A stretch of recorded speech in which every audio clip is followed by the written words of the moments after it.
नमस्कार मित्रों, ए to Z news channel में आपका स्वागत है। आप देख रहे हैं ना पीछे राम कथा और राष्ट्र धर्म। राम कथा तो आपने बहुत सुनी होगी, राष्ट्र कथा सुना है आपको? राष्ट्र कथा मां भारती के चरणों में सादर विनम्र प्रणाम करते हुए वो राष्ट्र कथा का आज उद्घोष करने के लिए, हालांकि गांव-गांव, गली-गली, चौपालों में, जिलों में और देश और विदेश में सब जगह राष्ट्र धर्म की कथा का, राष्ट्र कथा, राम कथा का प्रचार करने वाले हमारे साथ मौजूद हैं पूज्य अजय भाई जी। भाई जी नमस्कार। कैसे हैं आप? राष्ट्र कथा लोग कह रहे होंगे, राष्ट्र कथा, राष्ट्र धर्म क्या है और राष्ट्र कथा क्या है? और आप राष्ट्र कथा के माहिर हैं और आपने एक नया चलन शुरू किया। लोग कृष्ण कथा सुनते थे, राम कथा सुनते थे, महाभारत की कथा सुनते थे, गीता सुनते थे, रामायण सुनते थे, अन्य अन्य धर्मों में, संप्रदायों में और तमाम से धर्म ग्रंथ हैं उनको सुनते थे। लेकिन आज राष्ट्र कथा, जो कि आप बहुत दिन से सुना रहे हैं, लेकिन चैनल पे मुझे ऐसा लगता है पहली बार हम लोग बैठेंगे। एक बार और बैठ चुके जब आपका यहाँ अपना कनॉट प्लेस में हुआ था, 9 अगस्त। तो हाँ 9 अगस्त को। और तो आपने तो वहाँ जा कर के अपना क्या नाम रानी लक्ष्मीबाई की कथा और क्या क्या आप कर क्या रहे हैं और क्यों कर रहे हैं, ये सारी चीज़ें आप मुझे आज, मेरा कोई प्रश्न नहीं, कुछ भी नहीं, आप ये क्यों कर रहे हैं और इसका फ़ायदा क्या है, इस पर बात करें। सबसे पहले तो ए टू जेड के सभी श्रोताओं को वंदे मातरम। और शुक्ला जी ने ये बहुत अच्छा प्रश्न किया कि क्यों कर रहे हैं। मेरे भाई बहन, जब तक बीज नहीं डालेंगे तब तक पौधा और वृक्ष नहीं हो सकता। आज हमारी संस्कृति को, भारतीय संस्कृति को, जिसको विश्व गुरु की संज्ञा दी जाती है, उस संस्कृति को हमें आगे आने वाली पीढ़ी को भी देना है। चाहे राम कथा हो, चाहे कृष्ण कथा हो, चाहे किसी भी धर्म का कोई व्याख्यान क्यों ना हो, जैसे मैं समझता हूँ वो राष्ट्र धर्म से अलग नहीं हो सकता। अगर मैं अपने राष्ट्र की सेवा नहीं करता, मेरे हृदय में राष्ट्र के प्रति सम्मान नहीं है, या मैं अपने राष्ट्र के प्रति सच्चा नहीं हूँ, तो शायद मैं अपने धर्म के लिए भी सच्चा नहीं हो सकता। हमें हर एक धर्म हम सबको राष्ट्रभक्ति सिखलाता है। राष्ट्र अर्थात जिस धरती पर हमने जन्म लिया, जिसके अन्न जल को लेकर हम बड़े हुए, उसके प्रति हमारी कर्तव्य है। भगवान कृष्ण से लेकर भगवान राम और हमारे जितने ऋषि मुनि हुए, या हमारे वेदों के अंदर भी राष्ट्र वंदना की जाती है। ऋषि मुनियों ने, चाणक्य जी ने राष्ट्र के प्रति अपनी जो समर्पितता है, जो उनका त्याग था, वो दिखलाया। तो आगे आने वाली पीढ़ी हमारे वीरों के बलिदान को याद रखे, हमारे संतों के त्याग को याद रखे। इन सब को मिलाकर हमारे जो ईश्वरीय महापुरुषों के जो आदर्श हैं वो इस नई पीढ़ी में जाएं। इसलिए ये राष्ट्र कथा हम लोग करते हैं कि क्योंकि ये राष्ट्र कथा किसी जाति पाति से बंधी नहीं हुई है, ये किसी धर्म विशेष के लिए नहीं है, ये हम सब के लिए है। और साथ में एक विशेष बात और भी है कि आज की संस्कृति में हर एक व्यक्ति केवल पैसा कमाना चाहता है। उसकी जो शिक्षा है वो भी केवल एक व्यावसायिक रूप देने के लिए है, परंतु हमको इस शिक्षा के साथ संस्कार भी जोड़ने हैं, राष्ट्रभक्ति भी जोड़नी है। क्योंकि ये राष्ट्र अगर फलता फूलता रहेगा तो इसमें सभी धर्म के लोग फलते फूलते रहेंगे। भाई जी एक बात मैं कहूँ, बीच में टोक रहा हूँ आपको, हमारे यहाँ कुंभ का चलन था। प्रति 12 वर्ष बाद जितनी सामाजिक परिस्थितियाँ थी, विषमताएं थी, उनको दूर करने का प्रयास किया जाता था। जो आप कह रहे हैं ना, ये तो युगों युगों से लोग कह रहे हैं, हर सन्यासी, हर साधु, हर पंडित, हर कथावाचक यही सब बताता है जो आप बता रहे हैं। अभी तक इसका प्रतिफलन, इसका फल क्यों नहीं मिल रहा है? क्या हम कहते ही रहेंगे? कितने लोग चलते हैं और हमें बार बार कहना क्यों पड़ता? क्योंकि तो खून में होना चाहिए, ये हेरिडिटी में होना चाहिए। हमें क्यों कहना पड़ रहा कि राम ये थे, कृष्ण ये थे, भारत माता ये थी? आज जैसे किसी एक संप्रदाय के बहुत बड़े नेता ने बहुत कि ये क्या है, ये क्या है, ये राम जन्मभूमि क्या है, ये क्या है, इनका साहस कैसे पड़ जाता है कहने के लिए? और हमारे लोगों का संस्कार क्यों नहीं ऐसा बन पाता? मुझसे इस बात पे बताएं। देखिए, जैसा कि भारत में तो अभिव्यक्ति की स्वतंत्रता है, कोई कुछ भी कह रहा है, परंतु जो कुछ भी वो कह रहा है क्या ये पूरा राष्ट्र उसको स्वीकार करता है? हर एक व्यक्ति अपने प्रचार प्रसार हेतु, अपनी पॉपुलैरिटी के लिए इस प्रकार के बयान देते हैं, परंतु इस प्रकार की प्रवृत्ति रुके, इस प्रकार के जो कहने वाले लोग हैं उनके प्रति समाज बदले, इसलिए राष्ट्र कथा है। और एक निरंतर एक बात है, लगातार राम कथा, कृष्ण कथा, भागवत या अन्य अन्य धर्म के जिस प्रकार के भी साधु संत हैं, पर एक संत की परिभाषा जान लीजिए, संत वही है जो समाज की समस्या का अंत करने में लगा हुआ है। चलिए, समाज की समस्या का अंत तो होगा। हम लेते हैं एक छोटा सा ब्रेक, अभी इस पे चर्चा जारी रहेगी, कहीं जाइएगा नहीं।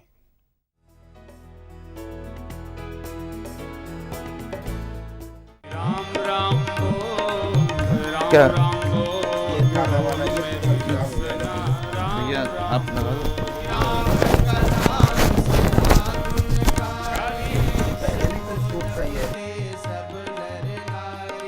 इसके मीठे मीठे बोल बोल मेरी रसना। राम राम बोल, गिला गिरे लगन भगवान में, उसका दिया जलेगा तूफान में। गिला गिरे लगन भगवान में, उसका दिया जलेगा तूफान में। Watch your favorite A to Z news channel just a click away. Log on to www.a2znewschannel.com.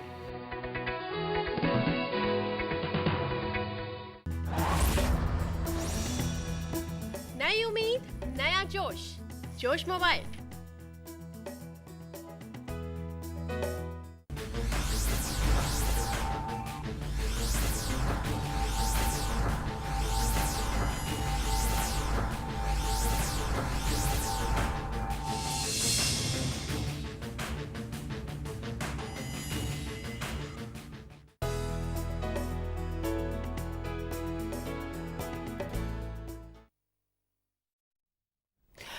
Break के बाद एक बार फिर आपका स्वागत है। राष्ट्र धर्म और राम कथा, तारतम्य क्या है? क्यों अभी भी वो विषमताएं, विसंगतियां भारत में हैं? राम के ऊपर क्यों अभी भी उठाए जाते हैं प्रश्न? और क्यों कुछ लोग आकर के धोबी की तरह आरोप लगा देते हैं? इन सब पे सिलसिलेवार चर्चा करने के लिए आज भी अभी भी हमारे साथ मौजूद हैं पूज्य अजय भाई जी। जी महाराज, आप क्या कहना चाहते हैं? जी, मैं एक जैसे निवेदन कर रहा था, राम को किसी के प्रमाण की आवश्यकता नहीं है जी, राम को किसी परिणाम की भी आवश्यकता नहीं है। जी पूरे विश्व के अंदर जी, अगर कोई भी कलाकार हो, चाहे वो चित्र बनाए, चाहे वो अपनी कविता कहे, चाहे कोई विचारक हो, चाहे कोई दार्शनिक, अपनी बातों में, अपने कार्यों में वो हमेशा राम को इंगित करते ही हैं। कामिल बुल्के एक पादरी थे, परंतु वो राम के प्रिय हो गए। राम एक आदर्श है। अक्सर हम जिस प्रकार से लोगों का कहीं ना कहीं, जैसे आपने बताया कि राम जन्मभूमि पे या राम के प्रति कोई कटाक्ष आता है, तो राम इतना व्यापक है कि उन पर कटाक्ष नहीं हो सकता। जैसे सूर्य की कोई निंदा करे तो सूर्य को उससे प्रभाव नहीं है, और बहुत से लोग सूर्य पे जल चढ़ाते हैं, अर्घ देते हैं, और कुछ लोग नहीं देते, पर सूर्य के प्रकाश को और सूर्य की महिमा से उसको कोई फर्क नहीं है। उसी प्रकार से राम का चरित्र इतना व्यापक है, क्योंकि राम केवल एक धर्म विशेष के नहीं है, राम एक आदर्श हैं, राम एक व्यक्तित्व हैं, राम एक सिद्धांत हैं। एक पूरे संसार में एक पुत्र कैसा होना चाहिए, एक मित्र कैसा होना चाहिए, एक भाई कैसा होना चाहिए, एक शत्रु भी कैसा होना चाहिए, उसकी मर्यादा है वो राम। और एक निवेदन, किसी भी धर्म, जाति, पाति, स्थान, राष्ट्र का पिता हो, कोई पिता हो, उसको राम जैसा बेटा चाहिए जो अपने पिता की आज्ञा के लिए अपने सभी सुखों को त्याग देता है। तो क्या आज हम किसी भी धर्म का नाम लें, क्या हर एक को ऐसा राम जैसा पुत्र नहीं चाहिए? हर एक को राम जैसा भाई चाहिए, जो अपने स्वयं के राज्याभिषेक को स्वीकार नहीं करता, वो चाहता मेरे सारे भाई राजा बने। सरकार मेरे चाहिए तो, लेकिन मिल नहीं पा रहा है, उसके लिए क्या किया जाए? देखिए, ऐसा है, निरंतर ये प्रयास, जैसे शुक्ला जी आपने कहा कि निरंतर कथाएं चल रही हैं, सत्संग चल रही हैं, सभी धर्म के लोग अपने अपने प्रसंग कह रहे हैं, सत्य बोलना चाहिए और सत्य पे चलना चाहिए, प्रेम करना चाहिए, पर हो क्यों नहीं रहा? ये कलिकाल है, प्रवृत्तियां बदल रही हैं। और विशेष बात इसमें यह है कि मैं एक छोटे से उदाहरण से कहूं कि एक शिक्षक, एक कक्षा, एक विषय, और उस विषय का फिर परीक्षाओं के बाद उस परीक्षा का परीक्षाफल, रिजल्ट, परंतु पूरी क्लास में फर्स्ट कितने आते हैं? एक सेकंड, एक थर्ड, एक फर्स्ट आया, कुछ रह गए, कुछ पास हुए। उसी प्रकार से जब लोग सत्संग में जाते हैं सुनने के लिए, तो कितने लोग वास्तव में इसको स्वीकार कर रहे हैं? मैं प्रातः काल उठ के रघुनाथा रोज पढ़ते, ढोलक पे वैसे प्रातः काल उठ के रघुनाथा मातु पिते गुरुना मई माथा। और जब पंडित जी घर आते हैं तो कहते हैं ओए टप्पू कहाँ है? हाँ क्या पंडित जी को गुड मॉर्निंग कर। तो वो ये संस्कार जो है, राम कथा पढ़ते हैं, गुनते हैं, मंदिर जाते हैं, शिव पे जल चढ़ाते हैं, राम जन्म मनाते हैं, लेकिन बेटे का नाम टप्पू रखते हैं और उसे गुड मॉर्निंग और गुड इवनिंग करवाते हैं और बाप का नाम डैडी करवाते हैं। ये संस्कार कैसे बदलेंगे, मुझे तो ये बताइए। देखिए, संस्कार बदलने के लिए विद्यालयों के अंदर भी जी इस प्रकार की शिक्षा हो। जी जी जी, जो विषय जिस प्रकार से हमारे गुरुकुलों के अंदर संस्कारों का एक विशेष पाठ होता था। देखिए, पहले से संवेदनाओं के रूप में महादेवी वर्मा का पाठ होता था, तो अब वो सब बदल रहा है। तो जिस प्रकार से सत्संग है या मंदिरों के अंदर प्रवचन है, वो कहीं ना कहीं सीमित एक आयु विशेष के लोग आ रहे हैं, परंतु इन सत्संगों की आवश्यकता हमारी आने वाली पीढ़ी को है, नए बच्चों को है, जो बाल स्वभाव हैं। और बच्चों को शिक्षा के साथ संस्कार जब मिलेंगे, आज आप देखिए, आज शिक्षा बढ़ रही है, पर आज शिक्षा बढ़ रही है तो चाहे वो अनाथालय हो, चाहे वृद्धाश्रम, उनकी भी संख्या बढ़ रही है। हाँ वही पहले वृद्धाश्रमों की आवश्यकता नहीं होती थी। आप देखें, कुछ दिनों से चलन प्रारंभ हुआ है।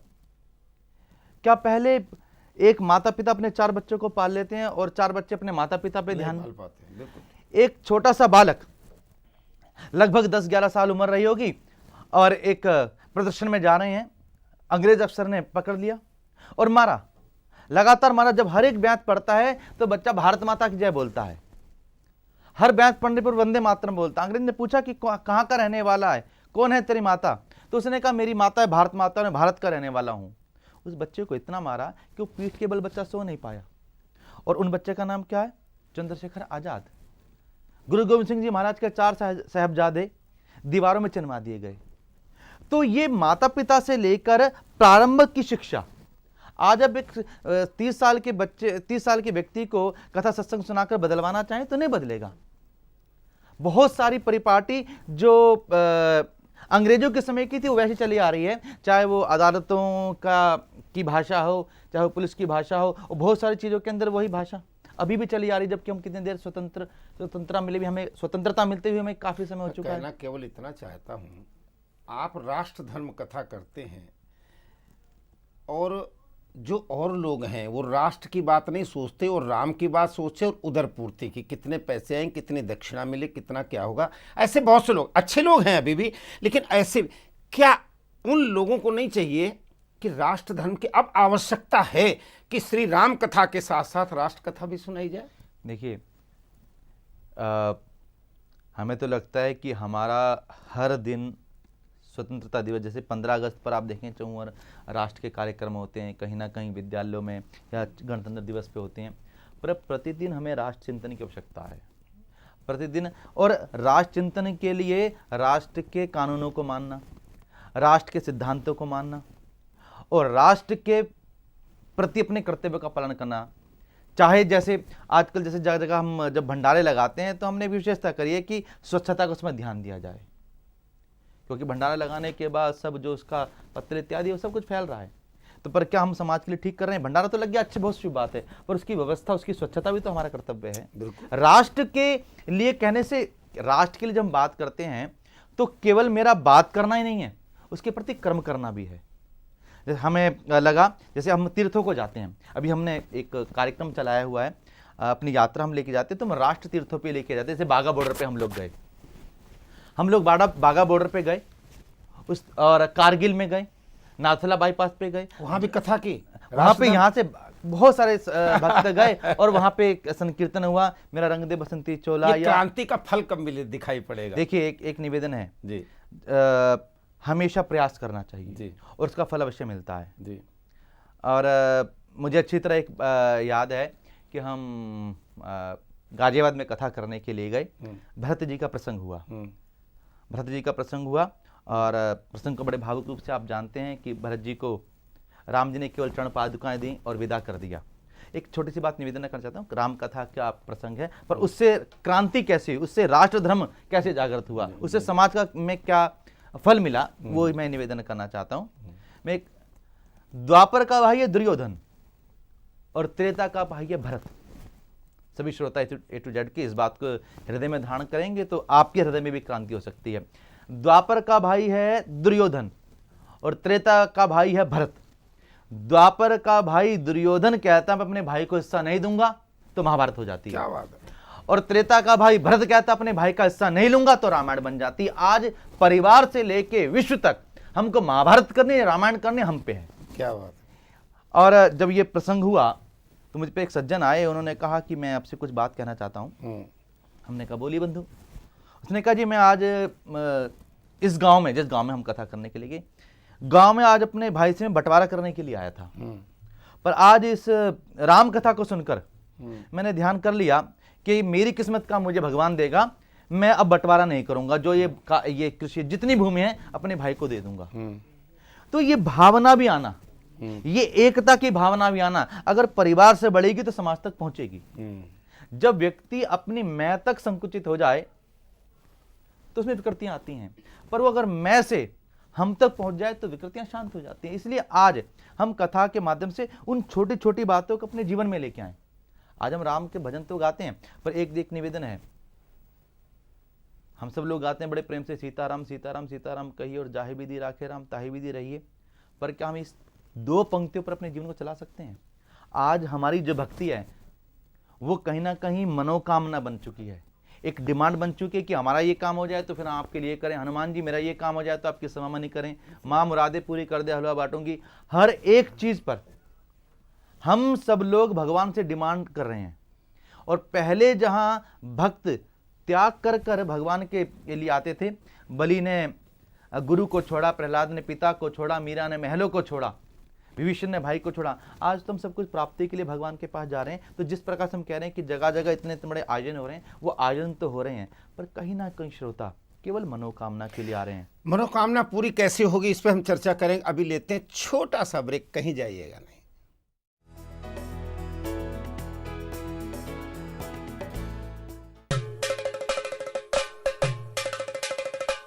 घर में पधारो गजानन जी, मेरे घर में पधारो।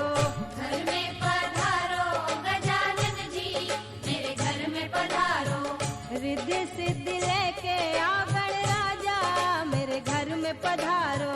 रिद्धि सिद्धि लेके आओ गणराजा, मेरे घर में पधारो। घर में पधारो गजानन जी, मेरे घर में पधारो। राम जी आना, लक्ष्मण जी आना, राम जी आना, लक्ष्मण जी आना, संग में लाना सीता मैया, मेरे घर में पधारो। घर में पधारो गजानन जी, मेरे घर में पधारो। नई उम्मीद, नया जोश, जोश मोबाइल।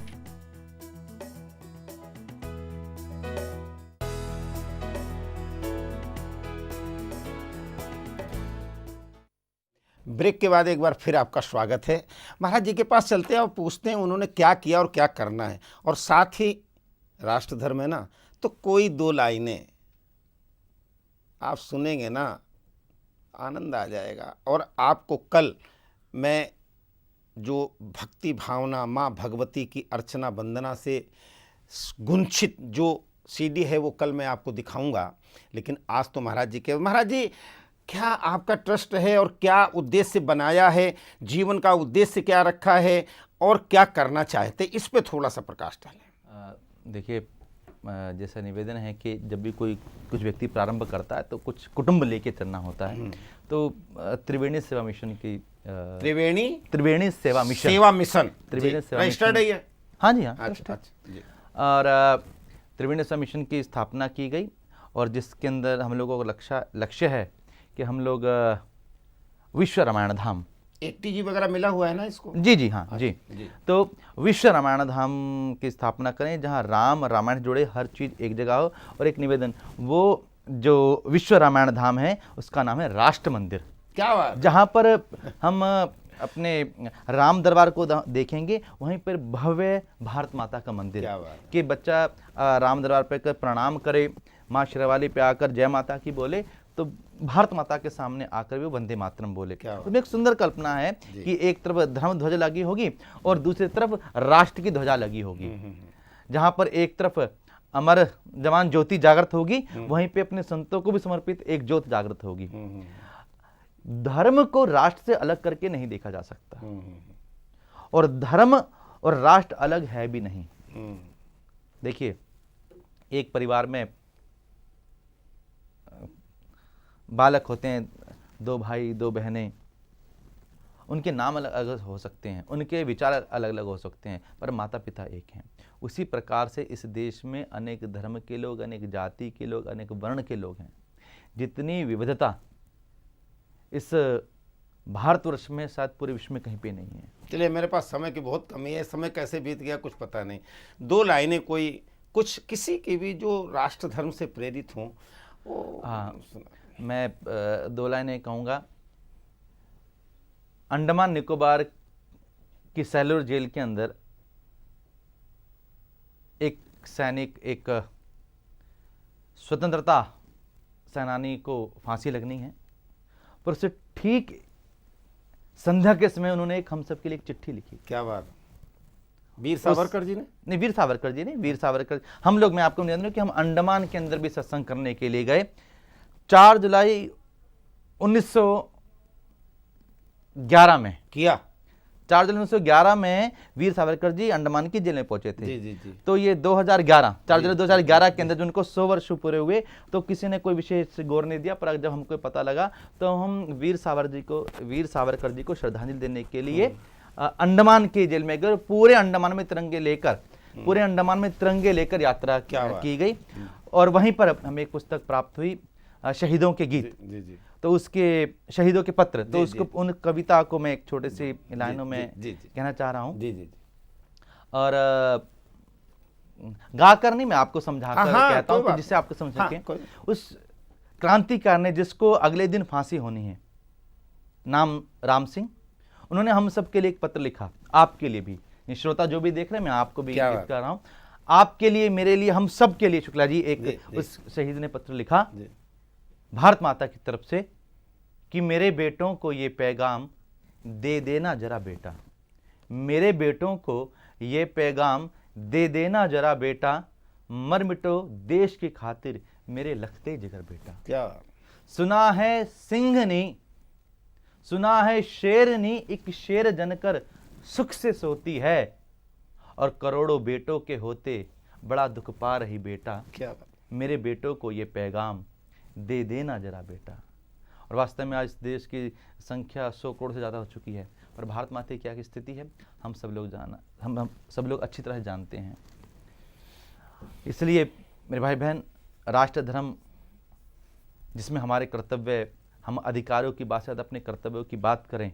जैसा कि आजकल राम ने कितने ही असुरों का नाश किया और कृष्ण भगवान ने कितने असुरों का नाश किया, पर मैं एक निवेदन करना चाहता हूँ, हमें भी एक असुर का नाश करना है, और उसका नाम है देहजासुर। जय हो। जब तक ये देहजासुर नाम का राक्षस नहीं मरेगा, ये इस प्रकार से भुनहत्याएं होती रहेंगी। हमें ध्यान करना इस बात का। इसलिए बेटियों के लिए हम आजकल जो सत्संग करते हैं, बिटिया का विशेष स्थान है। बेटी माँ है, बेटी बहन है, बेटी से है सृष्टि सारी। बेटी माँ है, बेटी बहन है, बेटी से है सृष्टि सारी। बेटी बचाओ, बेटी पढ़ाओ, ये हम सबकी है जिम्मेदारी। चलिए जी, नमस्कार करते हैं। और राष्ट्र कथा और राम कथा, अभी महाराज जी से मैं प्रार्थना करूंगा। एक तो महाराज जी के पास समय नहीं होता है, बाहर देश विदेश से लेके लगभग मुझे ऐसा लगता है 2017 तक की कथाएं बुक हैं। न कुछ लेते हैं, न कुछ देते हैं, न कोई कुछ देते हैं, ज्ञान देते हैं, लेते कुछ भी नहीं है। आप व्यवस्था कीजिए, बुलाइए, कथा करेंगे। तो ऐसे यायावारी जीवन बिताने वाले पूज्य अजय भाई जी आप भी बना लो भाई जी, मैं तो भाई जी कहता हूँ। और जब भाई बनाएंगे तो भरत जैसा सुनहु भरत भाभी प्रबल और बिलखि कहो मुनिनाथ, हानि लाभ जीवन मरण, यस अपयस विधि हाथ। और एक और दोहा है, भरत ही होई न राज मद और विधि हरि हर जसु पाई, और कबहू की कांजी सी करन क्षीर सिंधु बेल गाय। इतना स्नेह, इतना भ्रातृत्व भावना। पूज्य महाराज जी गली गली गांव गांव में जाकर के इसी भ्रातृत्व भावना को, राष्ट्र धर्म को जागृत कर रहे हैं। भारत माता की सेवा हो, भारत माता की आराधना हो, भारत माता की साधना हो। भगवान राम राघवेंद्र सरकार का आशीर्वाद दो, जीवन पवित्र बनेगा, पुण्य बचेगा, भ्रूण हत्या न हो, और बेटी बचे तो संसार बचेगा। धन्यवाद, नमस्कार।